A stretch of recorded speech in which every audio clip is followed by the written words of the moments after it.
আসসালামু আলাইকুম। আজকে দেখাবো কুড়িকচু দিয়ে ছোটো মাছের রেসিপি। এই রেসিপিটা আমি আমার মার কাছে থেকে শিখেছি। এর স্বাদ যে এত বেশি যে আমার সেই ছোটোবেলার স্বাদটা এখনও নিজের কাছে ভুলতে পারিনি, মনে হয় জিভেই লেগে আছে।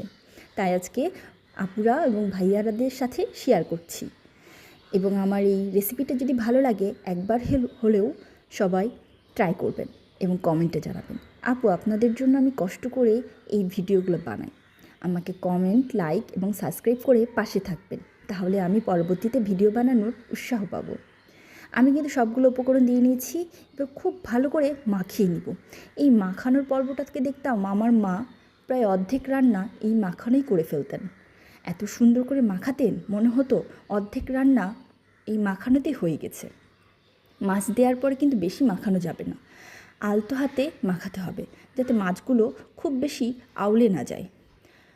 আমাদের গ্রামের ভাষায় কিন্তু মাছ ভেঙে যাওয়াকে আওলানো বলে।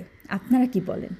আমি কিন্তু অল্প পানি দিয়ে রান্না করতে বসিয়ে দিয়েছিলাম এবং এই রান্নাটা হতে খুব অল্প টাইম লাগে। এবং রান্নার শেষের পর্যায়ে আমি কিছু ধনেপাতা কুচি উপর থেকে ছিটিয়ে দিচ্ছি। এতে করে রান্নার একটা অন্যরকম ফ্লেভার বের হয়, যা খুবই সুন্দর। এই রান্নাটা কিন্তু সবার পছন্দ হয়।